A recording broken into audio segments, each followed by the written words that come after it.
people don't really care if you say yes or no. They care that you tell them something. So kind of just telling them, hey, your idea didn't go through because A, B, and C. That's so much more respectful than just ignoring dead silence. And then when it comes the time to do the same thing again, people don't want to participate. Hey everyone, this is Ron Pereira, and today I have a really great episode to share with you. My friend Bruno Pesec joins us from Norway, and as Bruno will explain, he's originally from Croatia, but he's been practicing lean for many years. He's got a lot of experience with just traditional lean manufacturing, but now he spends quite a bit of his time working within like kind of more of the lean startup movement, so really into innovation, strategy, different things like that. So what we talk about on the show is just really, we open up with talking about that intersection of innovation, strategy, and lean, and how they all work together. We then get into respect for people, which is obviously one of the key principles of lean, and talking about how respect for people and innovation, the intersect and the importance of respecting people when we're trying to innovate and learn. And then we get into a really interesting discussion on gamification and how to gamify the lean learning experience. So that was a lot of fun. And then we kind of wrap things up by talking about the State of the Union for lean in Croatia and also Norway. It's two different parts of the world. I was genuinely interested to hear about how the lean movement is going in those two parts of the world. And so Bruno shed some light on that as well. And as you're going to hear, Bruno has just incredible energy and passion and excitement for lean. And, it's, let's see, it's 10:16 in the morning here for me. And I feel like I've had 8 cups of coffee after listening to Bruno. He really pumped me up and energized me for the day. So I think he's going to do the same for you as well. Lots of links for this particular episode, and we're going to share those over at gembapodcast.com. Just look for episode 338. Again, gembapodcast.com. Look for episode 338. Enough for me. Let's get to the show. Bruno, welcome to the show. How are you? I'm excellent. Very happy to be here. Yeah, thank you. We were talking before. We had we've had some technical challenges here in our audio studio. We've got some new equipment, and so we had to reschedule a little bit. So I appreciate your flexibility there, Bruno. But we're ready to rock now. Good things come to those who wait, right?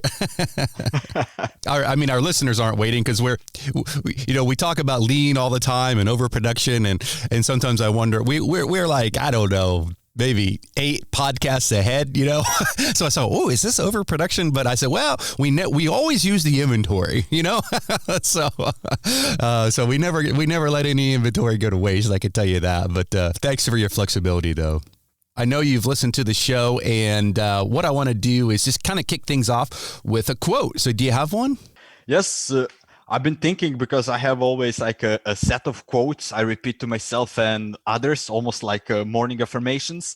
And I think that one that fits really well for today is the oldie but goldie from AG Toyota, along the lines of squeezing water out of a dry rag or towel, depending on which translation you go with, which I think is extremely fitting for the challenges we are facing today. Yeah. So what's it mean? Let's talk a little bit about that. That's interesting. What do you mean about the challenges, and how does that relate to today, you think? So the way I choose to interpret this one is that kind of making the most out of everything that we have at hand. Like even when we see that there is, or we believe or feel like there is nothing else that we could give a try or try out, this kind of quote or way of thinking reminds me, hey, let's just take a look at everything we have and try to create something new. And that is, I know it's a silly story, but kind of the connection I made is with my grandmother. So when I was young, my grandmother used to make these amazing stews, and I really loved them. And when I was a bit older and a student, and I moved out of the country to study a little bit in Norway, and one cold day I wanted to make a a stew because it's a cold day and I wanted something warm. And I call my grandmother and I ask her like, "Hey, grandma, can you give me the recipe?" Mm-hmm. And she's like, what recipe? I'm like, well, the recipe for your magical stews. And she starts laughing. And I'm like, what are you laughing at, grandma? And she tells me, well, the recipe is take whatever leftovers you have and whatever is in the fridge about to go bad and put it in a big pot and cook it together. Yeah. And I was like, okay, that's why it was always different, but always great. Yeah. And I know maybe this sounds like a trivial example, but this is where I see it, especially today. It's kind of, we think that we're in the corner, but just look around and kind of all the assets, all the knowledge, all the talent that we have, and try to find new uses for that. And that is kind of, human creativity is endless. I love it. Oh, that's such a great story. Such a great story. Well, now maybe the problem was you're a young university student and your fridge is empty. So now what, grandma? Right? That's a bit too close to truth, I must admit. I have beer. I have cheese. Maybe. Oh, that's great. That's great. Okay. Well, hey, Bruno, obviously, tell us a little bit about maybe where you live and maybe your background as far as your heritage.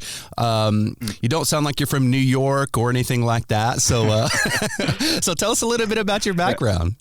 Yeah, so I'm a Croatian. It's a small country in Eastern Europe, and I grew up there. And while I was studying industrial engineering. That's how I got to meet the world of Lean and Toyota Production System, and I just absolutely loved it. And while I was studying, there was a scholarship from a big Croatian company and Norwegian company. Their intent was that they get the best engineering students that would study in Norway and work in Norway and then work in Croatia, because they had a collaboration, and their idea was that they wanted students that would experience both cultures. So kind of that's how I got to meet Norway. And, you know, Europe is small, but it's still diverse. Some things are similar, some things are different. And what I immediately noticed is kind of when you go between high context and low context cultures. And what that means is, for example, in Croatia, when someone offers you, I don't know, a drink, coffee, tea, you first have to politely, you know, it's playing a game like, oh, no, thank you, but please, I insist. No, but please, I insist. Okay, I will take it. But okay. Norway is low context. Would you like coffee? No. Okay, bye. Okay. So it's like a lot of those small things I got to experience. So I had good fortune getting a scholarship and everything. I work in defense, I work in some challenging industries, and I got to, you know, experience a lot of manufacturing and engineering and R&D challenges and working with that. And over the years, I kind of, the way my career developed is I moved from engineer to being independent expert, working with large organizations, primarily applying Lean to the world of innovation, strategy, trying to innovate profitably without sacrificing the human in the process. And that was kind of where I am today. So it was an amazing journey. Yeah. How many years have you been in Norway? Oh, let me just count. In total, 7 but I think it is 5 now in a row, because I was, you know, going back and forth as a student and a scholarship. So it's kind of going there and back. Nice. Very good. All right. Well, let's talk a little bit about, you know, I know you're passionate. I've read some of your articles on your website, and we're going to link to your website in the show notes. This will be show notes, gembapodcast.com. Go to 338 this for the show notes. A lot of good articles on there, Bruno. And I know you're passionate about innovation. You're passionate about strategy and obviously Lean. So tell me a little bit about maybe how you believe these innovation, strategy, and Lean, how they intersect with one another. I'll try to make this as short as possible, because I'm really passionate about all 3 of this, and we could probably together speak for hours and hours and hours. It kind of started while working as engineer. So my background was industrial engineer, and it was primarily improving processes, which was both R&D processes and manufacturing processes. But what I started noticing is kind of when there is lack of alignment with the rest of the organization, it's really becoming difficult. So it's kind of, just a team of people trying to improve things. It's very uphill, and it can be very disappointing and disheartening when you pull your heart and soul into projects, and then they don't move forward. They really don't contribute on the big picture, because you don't see the big picture as one person in the company. And that is somehow when I started broadening, I asked myself, okay, what is really happening here? And one of the things that both innovation, strategy, and lean have in common, that everybody can notice and maybe laugh a little bit when it's not punching you in the face, is that all three of these words are almost meaningless because they have so many different definitions. So it's kind of, if we ask 10 people to define lean, we would probably get 20 definitions. Yeah. The same goes for innovation and strategy. So it's kind of, we have three words that are quite broad in their meaning. And what I come to experience, and had some difficulty for some years for accepting, but now I accepted it, is that it doesn't really matter how experts define them. What matters much more is that everybody in one organization agrees what these words mean. So you and we can probably define lean much better than an organization that never set out on the journey, hasn't been doing it maybe for a few decades. But what matters is that everybody in that organization agrees, hey, this is what lean means, this is what innovation means, and this is what strategy means. Because that is alignment, and alignment really creates value, even if we are not as experts satisfied. And the reason I'm going with that is because when I realized that was kind of liberating for me, because, in all methodologies, and lean is guilty of this as well, is kind of, sometimes we don't act as people that are helping others, but as gatekeepers. And gatekeeping, I don't know, that's not a fun activity. Why would you want to gatekeep beautiful methodologies like Toyota Production System, Agile Movement, Lean Startup, Design Thinking? Pick your methodology of choice. And that is kind of why language, people sometimes say, come on, Bruno, it's just words. Yes, but no. There are many different languages, but English is still the leading language in a lot of business spheres, and it's good to have agreement on what means what, and not academic, but just you and me as two humans working together. Yeah, I love it. So that was a bit of a digression. No, that was great. So next question I have for you, Bruno. Obviously, one of the key tenets, key principles of our lean movement is respect for people. So talk a little bit about how you believe respect for people can manifest itself when it comes to the world of corporate innovation. I wanted to say I have great example. It is a great example. Story is maybe a little bit sad, but, and I will say here, unfortunately, I fear that at least half of, or even if not more than listeners that will listen to this will recognize the story. So I was working with one client, and they were preparing to launch several new products, or they had a desire to enter existing market, but with new products. And the way they decided to approach it is to organize a 3-day event where all employees were invited to submit their ideas. So they were really smart and good in the regards where they said that it doesn't matter from what part of organization you are. So it doesn't matter what's your position. It doesn't matter what you're working on. Everybody is allowed to submit an idea.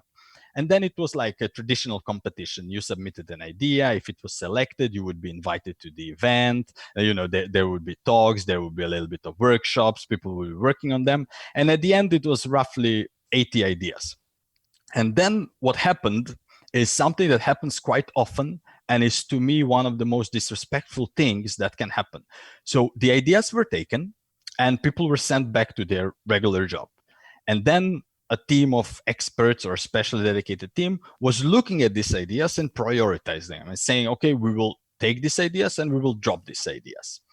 Now what happens is that team continued working on some ideas and dropped others, which is perfectly fine. That's exactly what innovation and prioritization is. But what they haven't done is they haven't informed people that have submitted these ideas what actually happened with these ideas. So you had people that poured their heart and soul and time and creativity, and you could argue, come on, it was just 3 days. Yes, but what kind of message are you saying? Like, we've taken your idea and now go back. And maybe someone tells you something or someone doesn't tell you something, because people think that they're doing sometimes a favor. It's like very weird thinking. It's kind of, hey, this is bad, but we don't want to hurt their feelings. What again, psychology proves, and I have come to experience as well, is people don't really care if you say yes or no. They care that you tell them something. So kind of just telling them, hey, your idea didn't go through because A, B, and C. That is, that's so much more respectful than just ignoring that silence. Yeah. And then when it comes the time to do the same thing again, attrition is much higher and people don't want to participate. So that's one story that's easy to fix. So if this is happening in your organization, please take care that you inform everybody that contributed the idea what was the fate of that idea. It's so simple. And to me, that's a very simple demonstration of taking respect from people, which is great. It's really something to really live for, and kind of put it also in the world of innovation and other movements. I love that example. The traditional suggestion box has so many flaws, right? And how many times have we seen a lock, on the wooden box? It's like, why is it a lock? And he's like top secret or what? But I love that. Just people want to be heard. They want to be acknowledged, right? And when not just like you said, not just when it's a great idea and it went through, because a lot of times they won't go through, right? And for various reasons, or maybe not all of it will go through, but some of it did go through. But if you never communicate with the person, they don't even know that, right? So exactly, I love that. So you've been writing or blogging for many years. How many years have you been blogging, Bruno? It feels like a long time, but it's actually since 2016. Okay. But I really picked up the tempo because I started blogging because I wanted to improve my writing. I'm obviously not a native speaker. And what I noticed was because I came out from faculty with masters and everything, my writing deformed, that it was quite academic. And I said, people don't react very well to this. It's passive voice. It's in third person, very impersonal. It's just facts, no stories, nothing. And I said, I want to change that because people don't react to that. I cannot move hearts if I cannot speak like a human being. Yeah. And that's the challenge I put forward, and it was just writing. And I think I just published 100 posts this year. It's already at 120 now. And it helped me really clarify my thoughts, hopefully develop the language as well. And also what's sometimes called give me a voice. Yeah. Well, quick side story about blogging and my personal journey. I remember the day very well. It was an evening, and I sat down in my chair in my living room, and I took out my laptop, and I remember going to blogspot whatever it was, to create a free, Google blog. And back then I called it.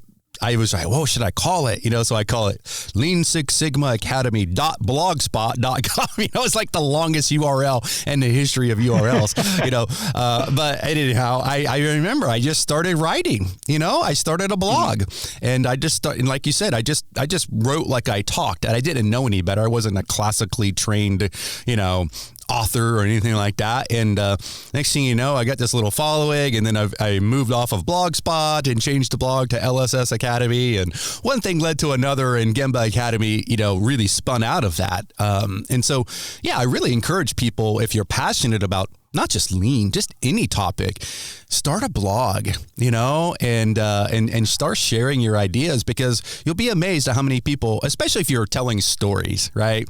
And I think that's the best way to communicate, is through story, not necessarily, like you said, academic. I mean, I had a lot of academic stuff, like this is a control chart. I mean, how many stories can you tell about a control chart, but yeah, mixing that in. So I'm really glad that you fell into it. And I love the way you write, Bruno. You would never know, obviously, reading your articles, that you weren't a native English speaker. I mean, you write very, very well, and you speak very well, by the way. But one article in particular that I want to kind of hone in on I believe it was from Planet Lean, and we'll link to it again in the show notes for folks to go back and read. But it was an article about teaching lean through games, and I'm a big believer in this as well. I love gamifying the learning experience, and so I wondered if you could just talk a little bit about that article and what you talked about, and why you are also passionate about the whole gamification of the learning process. I also experienced games both while I was a kid growing up playing games myself, but then later also at the university with not just games but also simulations, and there was a simulation for Lean as well, which was mostly to demonstrate the flow principle, work in progress, how it builds up. And it just piqued my interest. And I got curious, why do games work?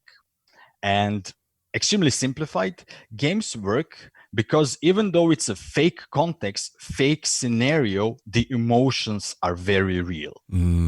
So emotions are genuine, even though the scenario itself is not. And that was important for me because it helped me understand, like, okay, this is why it works.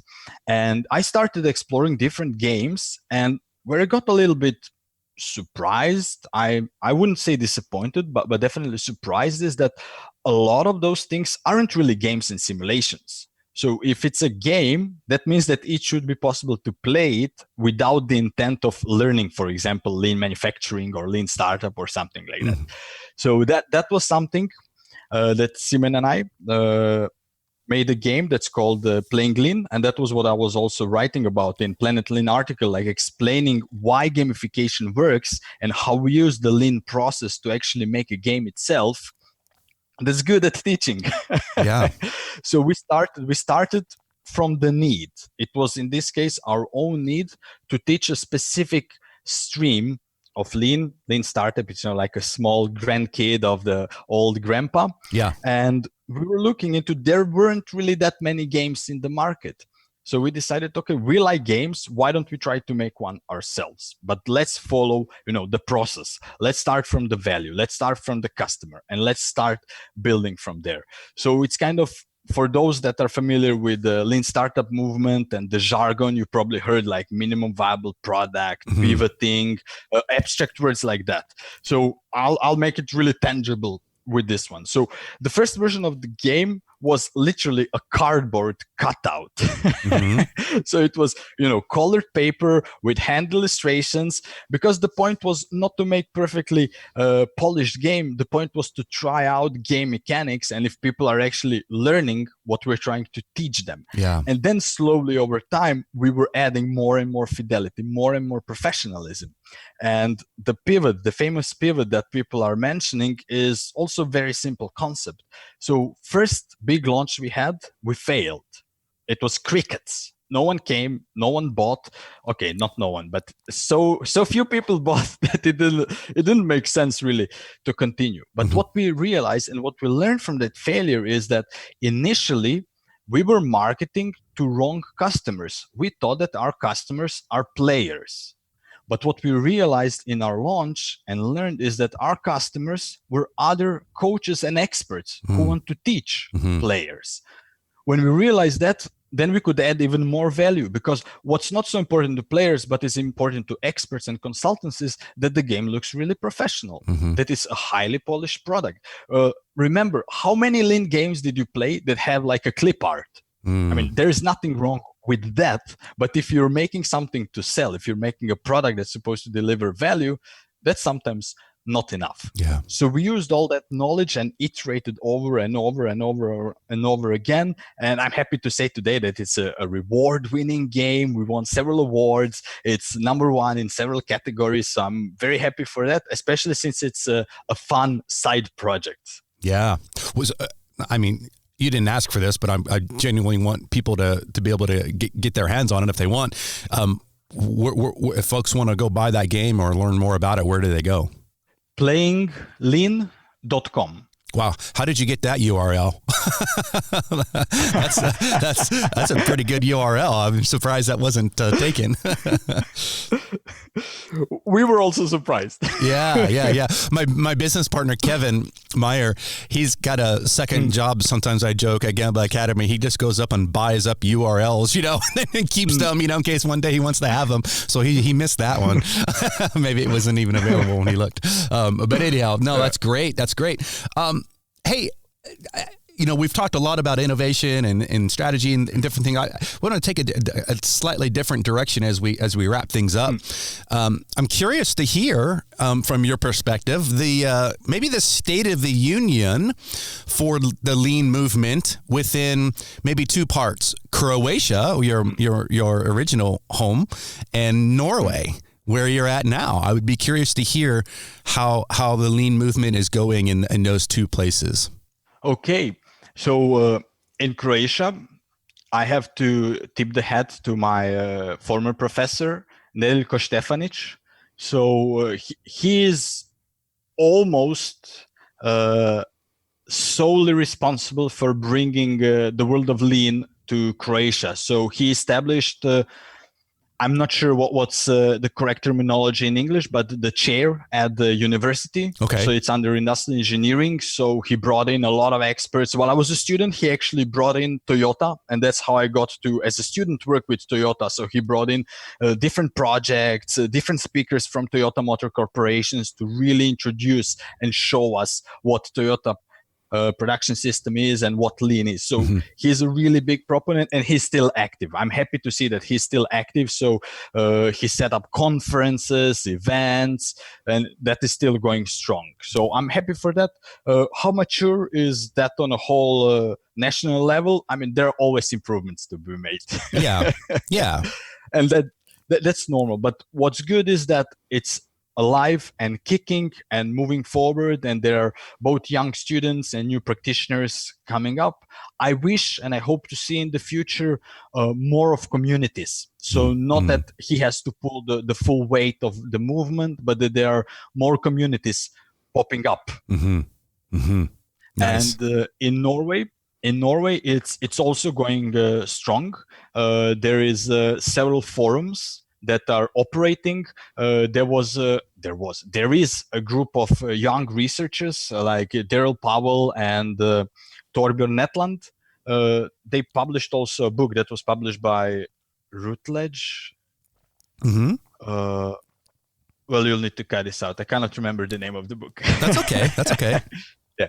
But they were the editors of a great publication that collected a lot of leading authors in the Lean movement. So there was Michel Bodin contributing parts. There were other leaders contributing as well.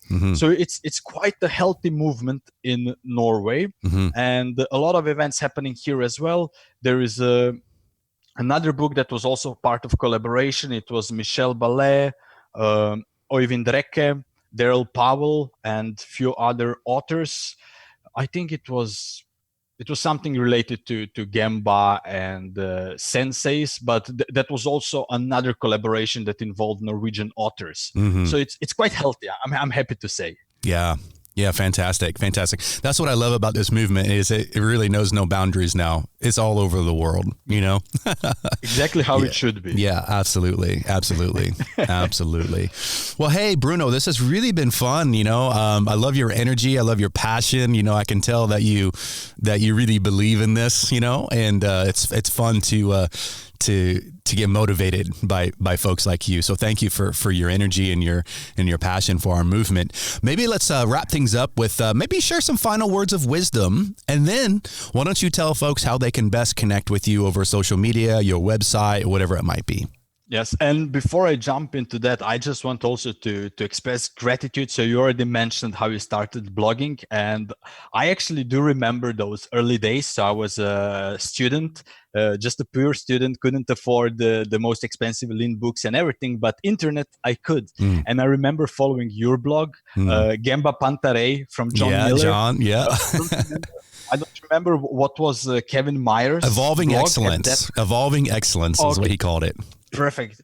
So all three of these I was following, including many others. Yep. And it was really inspirational. I learned a lot because for me, I always felt like I had the benefit and disadvantage of being a little bit outside of the community and being able to see what you guys are experiencing, how you're struggling with all this, while at the same time, combining it with what I'm reading and what I'm seeing myself. And what I'm really thankful and grateful for is that didn't disappear. So you actually collated those historical materials on Gamba Academy blog. It's a bit difficult to find it, but I encourage everybody to go in the archives and just pick random articles. You'll find great Yeah, there's over 1,000 articles on our blog now, and we're constantly working on the search engine because, to your point, it's so hard to find stuff. But the search engine is very powerful. Just go to gambaacademy.com and in the search box, just type in any word. And then once you get into the search page, you can say, I only want videos, or I only want blog articles or something, or only want podcasts, something like that. And it helps that way. But it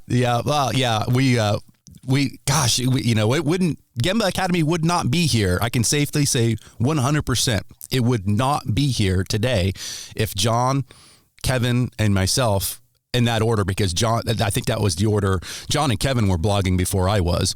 And then all three of us, had a nice following, and then we kind of joined forces. And so we weren't really a new entity. People already knew who we were, right? And I think that was why Gamba Academy was able to succeed, in those early days, is because we weren't, this brand new group of people. So, yeah. Well, thank you for that, Bruno. How can folks connect with you? So the easiest way is just to come on the website. It is my surname. I'll spell it out. PESEC.no. You'll find everything there. Perfectly fine to connect on LinkedIn. Just drop me a message. I love discussing practical stuff. I love discussing both methodology and results. So it's kind of everything goes. And I'm sure that whoever is listening to this podcast is a good company to be in. Yeah. And I stole your thunder as far as your final words of wisdom. Did you have something that you want to close with? Well, let's keep it simple. We already touched upon it a little bit with creativity and gatekeeping. So I just want to give a reminder to all the experts and consultants and coaches, senseis, however you want to call yourself. Just always keep asking yourself, am I gatekeeping, or am I helping my clients and my people get really better every day, everywhere? And to those that are practitioners that are trying to implement that in your companies, making better results, just remember, it's kind of think and act on that. Think and act of that. It's good to have bias for action, but what you always want to reflect and think about, okay, did things turn out as I hoped them to? If they didn't, what can I do different? That's it. It's not rocket science. That's it. Keep doing that every day and you will be in a better place. Think and act, right? Exactly. Think and act. I love it. Let's make t-shirts. Think and act. Very good. Very good. All right. Well, thank you again, Bruno. Maybe we'll have you back on and we'll talk about a different topic or something. I love your energy, and you made me, I know it's afternoon for you and morning for me, but you made my day start off great. So thank you for that. Thank you for having me. It was absolutely spectacular experience. All right. You take care, Bruno. Bye-bye. Thanks for listening. Whether you've been on the continuous improvement journey for many years, or perhaps you're just getting started, Gamba Academy is here to support you.